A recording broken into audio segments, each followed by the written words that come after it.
अस्सलाम वालेकुम, मैं हूं रेहान तारिक और आप देख रहे हैं दस्तक। हुकूमत तहरीक इंसाफ की पाबंदी को लेकर मखमसे का शिकार है, जिसकी वजह तहरीक इंसाफ और इस्टेब्लिशमेंट में दूरियों के मुमकिन खात्मे का इम्कान और हुकूमत के लिए ये बात किसी सूरत काबिल कबूल नहीं है। ज़ाहिर है तहरीक इंसाफ अब ऐसा तासुर दे रही है जैसे लग ये रहा है कि इस्टेब्लिशमेंट और तहरीक इंसाफ में ताल्लुकात बेहतरी की जानिब गामजन है।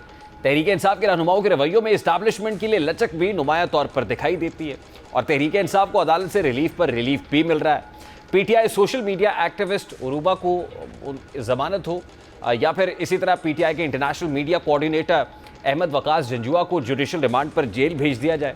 इसी तरह इस्लामाबाद हाई कोर्ट का इलेक्शन ट्राइब्यूनल में रिटायर्ड जजेस की तैनाती से मुताल्लिक इलेक्शन तरमीमी ऑर्डिनेंस के खिलाफ पाकिस्तान तहरीक इंसाफ की दरख्वास्त पर फैसला महफूज करना हो।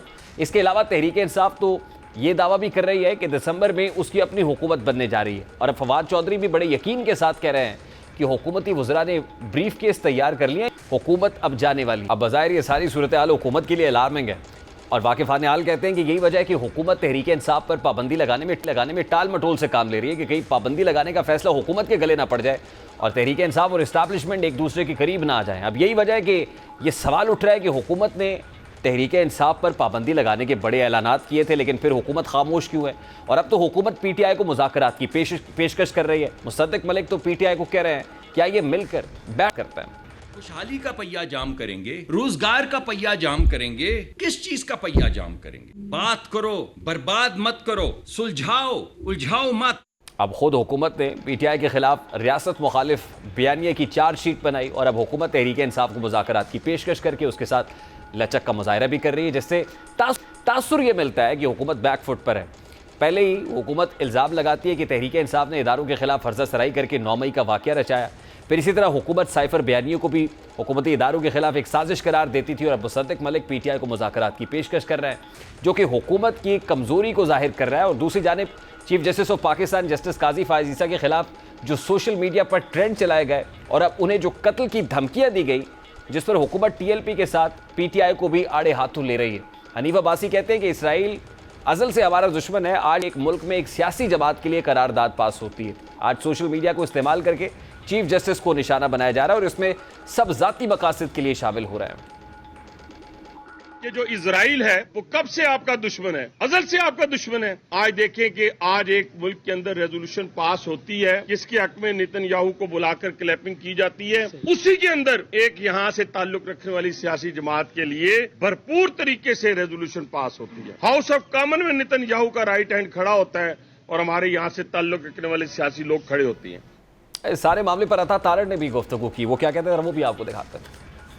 इन हाथों को रोका जाएगा, हम दीवार बनेंगे। जो नफरत फैलाते हैं, कत्ल के फतवे जारी करते हैं, जो किसी के अकीदे के ऊपर शक व शुबहात का तहफ़्फ़ुज़ात का इजहार करते हैं, इसके पीछे बिल्कुल खुले सियासी मकासद हैं। जिस शख्स ने ये फतवा दिया है, मेरे जैसा कमजोर आदमी कहता है कि तुम्हें कोई हक हासिल नहीं है कि किसी मुसलमान के ऊपर जो नबी का कलमा पढ़ने वाला हो, जिसकी एक तारीख हो, उसके ऊपर आपको कि फलां का कलम कर देंगे सर तो इतने करोड़ तो इतने करोड़। आपको इस बात की इजाजत नहीं दी जाएगी। एक हुकूमती नुमाइंदा होने की हैसियत से मैं कहूंगा कि जितने हमारे रिट नाफज करने वाले अदारे हैं, जल्द से जल्द गिरफ्तार करें ऐसे लोगों को और उनको कैफरे किरदार तक पहुंचाएं। अब हुकूमत समझती है कि ये स्टेटमेंट जो दिया गया इन पर्टिकुलर, और जाहिर है कंडेमनेबल है, इस तरह का स्टेटमेंट नहीं दिया जा रहा। पब्लिकली आप ये कह रहे हैं कि चीफ जस्टिस का सर और फिर 1 करोड़ का उस पर इनाम मुकर्रर कर रहे हैं, यकीनन ये हीनियस क्राइम है। लेकिन पीटीआई इसको अगर ये कहा जाए पॉलिटिकली मोटिवेटेड है तो यकीनन इसकी छान पटक होनी चाहिए। पाकिस्तान तहरीक इंसाफ भी इसको इक्वली कंडेम कर रही है। बैरिस्टर गौहर चेयरमैन पीटीआई क्या कहते हैं, जरा वो भी आपको दिखाते हैं। सारी पाकिस्तान तहरीक इंसाफ, किसी भी बंदे को ये हक नहीं है कि किसी और के खिलाफ फितवा इशू कर ले मजहब के हिसाब से। खान साहब तो खुद इन लोगों के इस तरह हमने सब इसकी हमेशा से मजम्मत की। किसी भी बंदे के खिलाफ नहीं होना चाहिए, मच लेस जुडिशल पर्सन के खिलाफ, सिविल जज के खिलाफ भी कोई दम की अमेज वो नहीं आने चाहिए। लेकिन अगर हुकूमत अपने वादों में सीरियस है और हुकूमत करना चाहती है सारों की दिफा, तो जजेस के कंडक्ट को किसी भी सूरत में वो ज़ेर बहस न लाए। इस वक्त पाकिस्तान मुस्लिम लीग नून के मरकजी रहनुमा राना एहसान अफजल साहब ने हमें ज्वाइन किया है। राना एहसान अफजल साहब, अस्सलाम वालेकुम, बहुत बहुत शुक्रिया आपके वक्त के लिए। सर, सबसे पहले तो जो स्टेटमेंट आया और एक ख़ास मजहबी सियासी जमात के रहनुमा की जानिब से आया और उस पर कानून हरकत में भी आया, गिरफ्तार भी हो गए और टेस्ट केस भी है, ये काबिल मजम्मत ही नहीं है, काबिल गिरफ्त भी है। इस पर जो कानूनी कार्रवाई बनती हो करनी चाहिए। लेकिन पॉलिटिकली मोटिवेटेड है ये स्टेटमेंट, ये कहना और फिर किसी खास पॉलिटिकल पार्टी के साथ इसको एसोसिएट करना, क्या ये दुरुस्त है? बिस्मिल्लाह रहमान रहीम। देखिए, इसकी तारीख है। एहसन इकबाल साहब को गोली मारी गई, ख्वाजा आसिफ साहब ने आज दोनों ने जो है प्रेसर किया, उनके मुंह पे स्याही फेंकी गई और फिर दूसरी जमात ने उसको कंडेम नहीं किया, बल्कि उस वक्त जब ये हो रहा था और तब भी इसी मखसूस जमात की तरफ से ये चीजें हुई थी और वहीं से ये लिंक किया गई थी चीजें, तो तब भी एक इसी तरह का मजहबी मसला बना के जो है वो सियासी मफाद लेने की कोशिश की गई। वो उसका एक पर्सपेक्टिव है, एक बैकग्राउंड है। आज भी जो है डेफिनेटली जो काजी फायज ईसा साहब है उनको टारगेट किया जा रहा है और आज का नहीं किया जा रहा। काफी अरसे से कोशिश थी कि इनको टारगेट किया जाए और उसमें एक जमात जिसका आप जिक्र भी कर रहे हैं वो भी शामिल थी। तो आज जब उनके ऊपर फतवा लगाया गया है तो इट इज देखें, इस मुल्क के अंदर कानून है, आइन है और एक निज़ाम है। तो आप इसी तरह फतवे अगर लगाना शुरू कर दें और हर जमात जो है या हर जो कह लें कि जो भी जिसका भी जो बिलीफ है उसके मुताबिक वो फतवे जारी करना शुरू कर दे तो टोटल एनार्की और क्योस फैलेगा। आप बिल्कुल दुरुस्त फरमा रहे हैं और इसके ऊपर बिल्कुल सियासत भी नहीं होनी चाहिए। राना एहसान अफजल साहब की हुकूमत भी इसको किसी पॉलिटिकल माइलेज के लिए इस्तेमाल करे, कतई नजर इस बात से जो कानून कहता है, कानून को हरकत में आना चाहिए और आया भी है। इसको टेस्ट केस बनाना चाहिए कि कल को किसी को जुर्रत ना हो। लेकिन हुकूमत इसमें से अगर पॉलिटिकल डिविडेंड लेने की कोशिश करे तो ये भी गलत होगा कि एक पॉलिटिकल पार्टी जो आपकी पॉलिटिकल अपोनेंट है उसके साथ एसोसिएट कर दिया जाए। पीटीआई इसको कंडेम कर रही है ना, और ये जिस पॉलिटिकल पार्टी के रहनुमा हैं, जिस रिलीजियस पॉलिटिकल पार्टी के, ये पार्टी इस्लामाबाद में आई, इसने धरना दिया, इसके साथ एक ज्वाइंट प्रेशर हुकूमती लोगों ने किया, एक स्पेस भी दी गई। अब पाकिस्तान तहरीक इंसाफ को तो ये स्पेस भी नहीं मिल रही है। नहीं, देखें, हुकूमत बिल्कुल इससे कोई सियासी पॉइंट स्कोरिंग नहीं करना चाहती, बल्कि हुकूमत तो समझती है कि किसी को भी इसमें सियासी पॉइंट स्कोरिंग नहीं करनी चाहिए। अगर पीटीआई इसको कंडेम कर रही है अच्छी बात है, लेकिन मैंने आपको एक बैकग्राउंड दिया जिसके अंदर इसको सियासी तौर पे इस्तेमाल किया गया। तो गवर्नमेंट बिल्कुल उस पर्सपेक्टिव से भी बात कर रही है, उस तारीख से भी बात कर रही है और मैं समझता हूं कि इसमें बिल्कुल आइन और कानून के मुताबिक बगैर किसी सियासी अमल दखल के मामलात को आगे लिया जाएगा और हुकूमत की रिट कायम की जाएगी। ये इसमें जहां तक गुंजाइश है सियासी स्पेस देने की, तो देखें, सियासी स्पेस हर एक को मिल रही है, लेकिन अगर एक जमात का एक बैकग्राउंड है जो है इश्तियाल फैलाने के हवाले से, चाहे वो इस्लामाबाद के अंदर जलाओ घिराव हो, पीटीवी के पर हमला अगर राना साहब तो देखिए, इस पर्टिकुलर इंसिडेंट का मैं फिर तारीख की अगर बात की जाए तो इस पर्टिकुलर इंसिडेंट का ताल्लुक एक मजहबी जुनूनियत के साथ भी मैं आपको बताऊं। देखिए, आपने बताया कि एहसन इकबाल साहब को गोली लगी, ख्वाजा आसिफ साहब के ऊपर स्याही फेंकी गई, कंडेमनेबल है, जस्टिफाइड, किसी सूरत जस्टिफाइड नहीं है। बानी पीटीआई के ऊपर साबिक वजीर आजम पर वजीराबाद में जो हमला हुआ, जिसने गोली चलाई, वो भी रिलीजियसली मोटिवेटेड जो स्टेटमेंट था उसने कहा वो रिलीजियसली मोटिवेटेड था कि उन्होंने कुछ ऐसी बातें की जो लग रहा था कि वो आपने वो स्टेटमेंट सुना ना, और जिसको खुद प्रमोट भी किया गया। तो देखिए, वो तो फिर ये पाकिस्तान तहरीक इंसाफ भी कह सकती है कि हमले की जद में तो हम भी आए। नहीं, देखें, उसको एक तो हर एक ने कंडेम किया जो खान साहब के ऊपर हमला हुआ, और अगर वो रिलीजियसली मोटिवेटेड था तो बिल्कुल वो मोटिवेशन कहीं से भी नहीं आनी चाहिए थी, और वो एक जुनूनी आदमी था जिसको पकड़ा गया। तो बिल्कुल हम इस चीज को क्लैरिटी के साथ कि इन मामलात के ऊपर सियासत नहीं करनी चाहिए और ना हुकूमत का इरादा है इस पर सियासत करने का, लेकिन जो तारीखी पस मंजर था वो मैंने आपको बताया और वो हकायक पे मबनी है। और हमें तो कंडेमनेशन भी उस तरीके से नहीं उन इंसिडेंट्स के ऊपर मिली, बल्कि सपोर्ट किया गया। पीटीआई के कुछ अराकीन के बयान जो हैं वो ऑन रिकॉर्ड और मीडिया में जो है वो मौजूद हैं कि किस तरीके से उस चीज को कहा गया कि ऐसे ही होगा जब आप ऐसे करें। राना साहब, क्या हुकूमत खाइफ है या हुकूमती जो भड़कें थी इससे पहले पाकिस्तान तहरीक इंसाफ को बैन करने की, बानी पीटीआई पे आर्टिकल 6 इम्पोज करने की, वो एकदम से फिजल आउट हो गई? क्या हुआ? हुकूमत बैकफुट पे क्यों जाती हुई नजर आती है? देखिए, चाहे फॉरेन फंडिंग हो, साइफर के मामलात हों या आपके 9 मई के वाकयात हों, एविडेंस मौजूद हैं। कोई जज उसको कंसिडर करें ना करें, हकायक, ऑडियोज, तस्वीर, वीडियोज सब कुछ मौजूद है और अब तो खुद भी एक्सेप्टेंस आ गई। लेकिन देखें इसके अंदर बड़ी क्लैरिटी है कि हम इस मामले को आगे लेके नहीं बढ़ेंगे जब तक कोalition पार्टनर्स के अंदर कंप्लीट कंसेंसस ना होता है। पीपल्स पार्टी ने अपनी सीईसी के अंदर कहा कि इसको डिस्कस किया जाएगा और उन्होंने टाइम मांगा है, तो इस चीज का इंतजार हो रहा है। जब तक पॉलिटिकल कंसेंसस इसके ऊपर नहीं बनेगा कोalition पार्टनर्स के साथ, ये चीज आगे नहीं बढ़ेगी। लेकिन गवर्नमेंट का मौक़िफ़ जरूर है कि शवाहिद मौजूद हैं और केस बनता है, या आगे अब उस तरीके से चलता है नहीं चलता, ये कोalition पार्टनर्स के एग्रीमेंट के ऊपर जो है गवर्नमेंट का मतलब in particular Pakistan Muslim League Noon है। तो पाकिस्तान मुस्लिम लीग नून ने उजलत का मुजाहरा किया कि अता तारड़ साहब ने प्रेस कॉन्फ्रेंस कर दी, नंबर 1। नंबर 2 ये कि अब जो स्टेटमेंट्स आ रहे हैं मुसद्दिक मलिक साहब का हो या एहसन इकबाल साहब का हो, जिसमें मुज़ाकरात की दावत है, बैठने की दावत है, बातचीत की दावत है, तो क्या ये पॉलिसी शिफ्ट है, फिर पॉलिसी तब्दील हो रही है? नहीं देखें, बात ये कि इस हद तक उजलत जरूर होगी कि कोalition पार्टनर्स के साथ कोई डिटेल डिस्कशन नहीं हुई। वो हो जाती तो शायद ऐसा मसला आता ही ना और पहले फैसला होता और फिर हम आगे बढ़ते। जहां तक बात है कि बातचीत की बात है, देखें एक चीज तो क्लियर होनी चाहिए कि पीटीआई जो है उसका मौक़िफ़ है कि उसने हुकूमत से बात नहीं करनी और उसने इस्टेब्लिशमेंट से या फौज से बात करनी। तो सबसे बड़ी रुकावट तो उनकी अपनी तरफ से ही है बातचीत के हवाले। जहां तक हमारी बात है तो हम तो जब ऑपोजिशन में थे तब भी हम कहते थे बातचीत करें।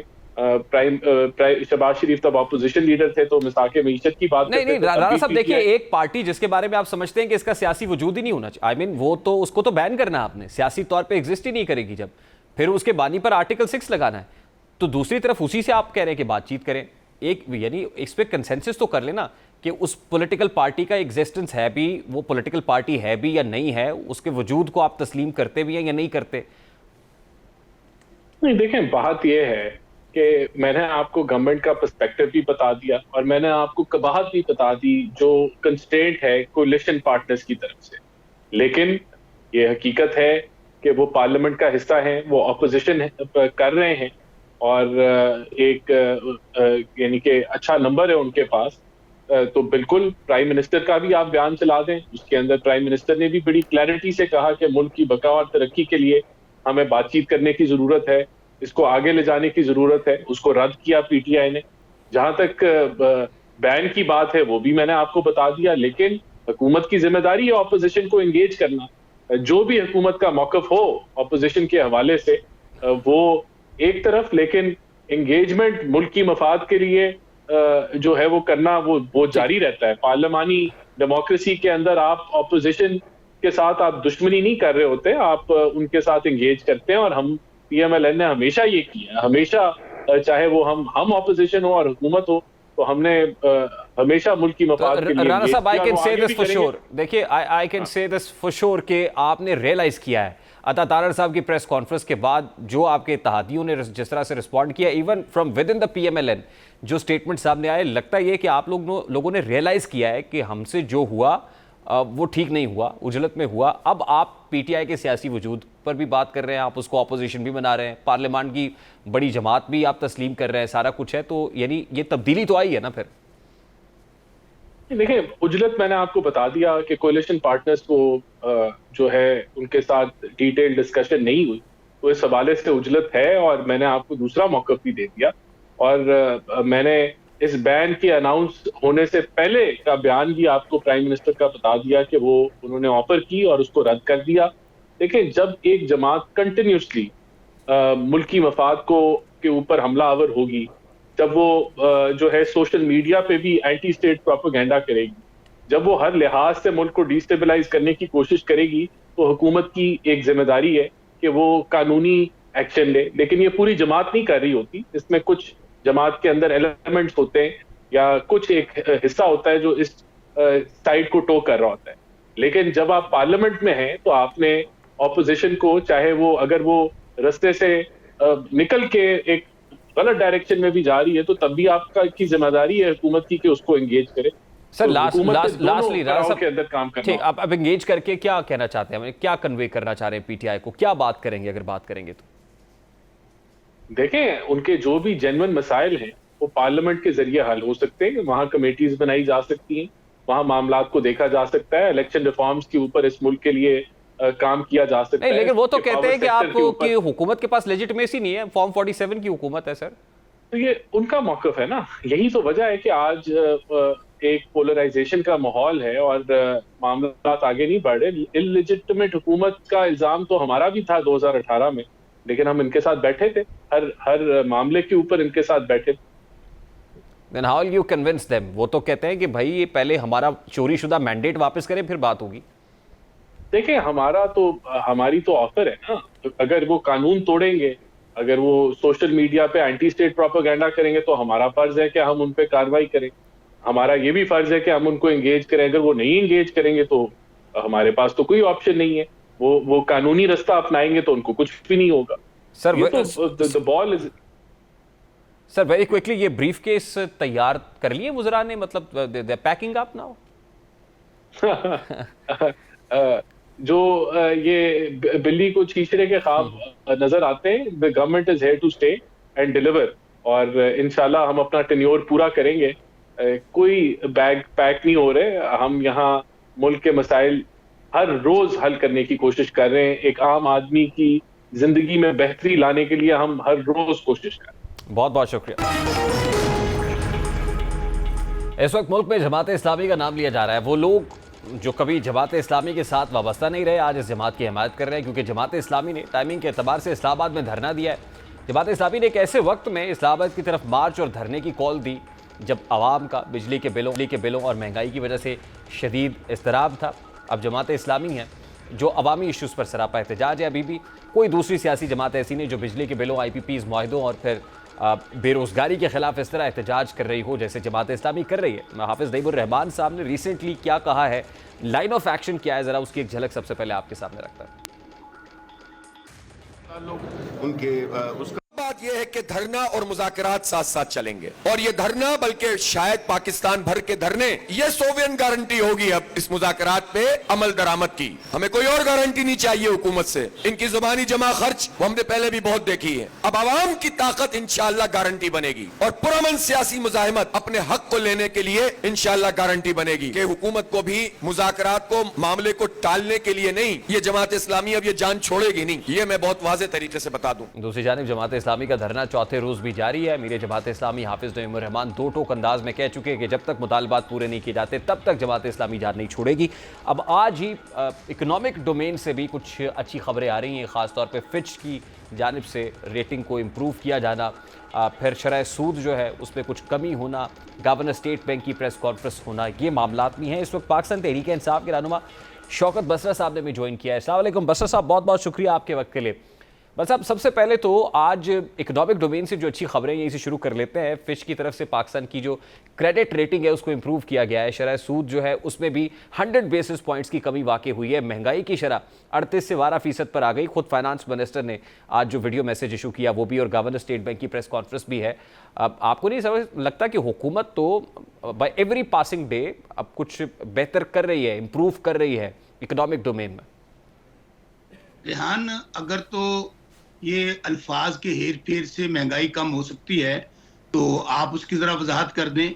आप मुझे बताइए कि अगर तो पेट्रोल, डीजल, आपकी सुई गैस, आपकी खाने पीने की अशिया, दूध, दही, आटा, चीनी, घी, इनकी कीमतें कम हो गई हैं तो बिल्कुल मैं आपकी बात से एग्री करता हूं। अंदाजा कीजिए कि वो जाली हुकूमत जिनके पास कोई मैंडेट नहीं है आवाम का, वो तो अब आम आदमी के मरने पर भी उन्होंने टैक्स लगा दिया है। और संजीदगी का आलम यह है कि लोग महंगाई से ना सिर्फ खुदकुशियां कर रहे हैं, भाई भाई का गला काट रहा है। और यहाँ पर राना सनाउल्लाह, एक हारा हुआ शख्स, अवाम की खून पसीने की कमाई पे अपने बच्चों के साथ दुनिया के सैर सपाटे कर रहे हैं। कौन सी संजीदगी? देखें, आप क्या समझते हैं कि वो हुक्मरान टोला जिनकी वजह से आज मसाइल हैं, जिनकी वजह से आज ये खुद तो अमीर से अमीर तर हो गए, अवाम गरीब से गरीब तर हो गई। देखिए शौकत बसरा साहब, ये जो हालात जिनकी मंजरकशी आप कर रहे हैं ये तो किसी भी एहतजाज के लिए बड़े साजगार हैं। इनसे बेहतर हालात क्या हो सकते हैं? यानी you should be out on the roads, you should be out in the public, number 1।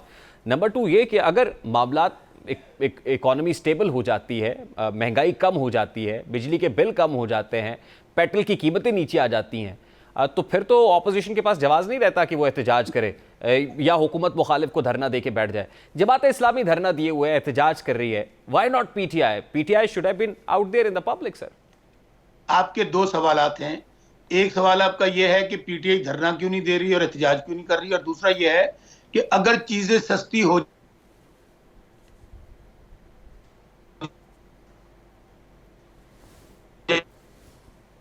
बात भी अगर मगर और लेकिन से शुरू होती है उसका कोई वजूद नहीं होता। जिस दिन महंगाई होगी, कम होगी, उस दिन पूरी दुनिया को नजर आएगी। और यहां इस वक्त तो महंगाई दिन ब दिन ना सिर्फ बढ़ रही है, बल्कि मैं आपको कह रहा हूं कि इस वक्त जो गरीब आदमी है वो तो रात को उसके बच्चे वो इसलिए उनको मार रहा है कि उनके पास खाने को रोटी नहीं है, उनके इलाज के लिए पैसे नहीं है। तो कहां पे महंगाई कम हो गई? और ये बात तो हम सुनते हुए 3 साल हो गए हैं जब रिजीम चेंज हुआ था और पीडीएम का टोला आया था। बस साहब यही तो मैं कह रहा हूं, मैं मान लेता हूं आप जो कह रहे हैं, मैं उससे इत्तेफाक कर लेता हूं फॉर अ मोमेंट। मैं यही तो कह रहा हूं आम आदमी के हालात बहुत खराब हैं। Sir, where are you sir? आप तो आवाम के नुमाइंदा जमात हैं, you should be out on the road sir.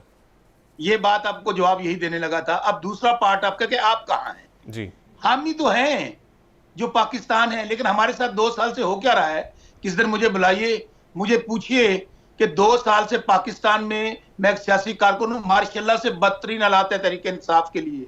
Tehreek Insaf के लोग पाकिस्तान आम नौजवान इमरान खान का चाहने वाला झंडा लेके कोई माँ बहन बेटी निकलती है, उसको पाबंदे सलासिल किया जाता है। कल हमारी एक बहन को, हमारी बेटी को, जो कौम की बेटी है, उसको हॉस्टल से उठा लिया गया और उस पर इल्जाम क्या लगाया गया? ये 100 सोशल मीडिया अकाउंट चलाती है या पता नहीं 1000 चलाती है। और जब अदालत में पेश हुए कोई इल्जाम साबित ना हुआ और उसको जज साहब को छोड़ना पड़ा। मैं अरूबा कोमल की बात कर रहा हूँ। मेरे भाई, आज इसी धरने की बात देख लीजिए, हमने भी एहतजाज की कॉल दी थी, क्या हुआ? हमें घरों में रेड किए गए, हमारे लिए दफा 144 लगा दी गई। हमारी वो आपने एक क्लिप सुना होगा जमात इस्लामी वालों का, उन्होंने कहा हमें पुलिस ने पकड़ लिया। उन्होंने कहा जी आपका किस जमात से तल्लुक है? उन्होंने कहा जमात इस्लामी से। उन्होंने कहा फिर आप जाएं, आपको छोड़ देते हैं। तहरीक इंसाफ वाले जो 3 थे उनको जाके जेल में डाल दिया। तो आप क्या कह रहे हैं कि जमात इस्लामी का एहतजाज हुकूमत करा रही है? नहीं, मेरी गुजारिश सुन ले, मैं बात मुकम्मल कर लूं। सवाल मेरा बड़ा सादा सा है बसरा साहब, मैं ज़िम्नी सवाल है मेरा। बात का जवाब दे रहा हूं। हाँ, इस बात तक तो मुझे 100% इत्तेफाक है कि हुकूमत को इस जमात इस्लामी के धरना देने पर किसी किस्म का कोई इतराज नहीं है। उन्होंने कोई उनके रास्ते में रुकावट नहीं डाली है। लेकिन हमारे लिए तो नो गो एरिया बना दिया गया पाकिस्तान के जिस कोने में। मैं यही पूछ रहा हूं ना कि जमात इस्लामी का एहतजाज हुकूमती सहूलतकारी से हो रहा है, ये कह रहे हैं आप? सर, मैंने जो आपको बात कही है, बिल्कुल उनका हुकूमत जो सो कॉल्ड जाली हुकूमत है, जिस तरह तहरीक लब्बैक का धरना हुआ, उन्हें आने में जाने में कोई परेशानी नहीं, जमात इस्लामी को भी नहीं हुई। लेकिन जो आप कहना चाहते हैं वो मैं बता देता हूं। अब देखना कि रिजल्ट क्या है। हमारी जमात इस्लामी अवामी कॉज के लिए धरना दे रही है। बेशक हुकूमत उनको नहीं रोका और वो पहुंच गए वहां पे। हम चाहते हैं कि इसके अंदर अब रिजल्ट देखना है। हमने रिजल्ट क्या है? हम उस धरने को सपोर्ट करते हैं। क्यों करते हैं? कि महंगाई से कौम मर रही है, बिजली के बिलों से मर रही है। गुजरांवाला के अंदर एक भाई ने भाई का गला काट दिया, शारक काट दी, बिजली का बिल नहीं अदा कर सकता। ये पूरे पाकिस्तान की हालत है। अब हम चाहते हैं कि ये धरना रिजल्ट ओरिएंटेड हो। हम जिन्हें नहीं निकलने दिया गया, आज हमारी जो लीडरशिप है, अभी आपने शिबली फराज साहब को सुनाया, हमारी बाकी लीडरशिप को सुनाया, बल्कि आज इमरान खान साहब ने अडयाला जेल में एक सहाफी ने सवाल किया। उन्होंने कहा हम जमात इस्लामी के धरने को सपोर्ट करते हैं, लेकिन संजीदगी का आलम यह है कि अगर आप मुज़ाकरात करेंगे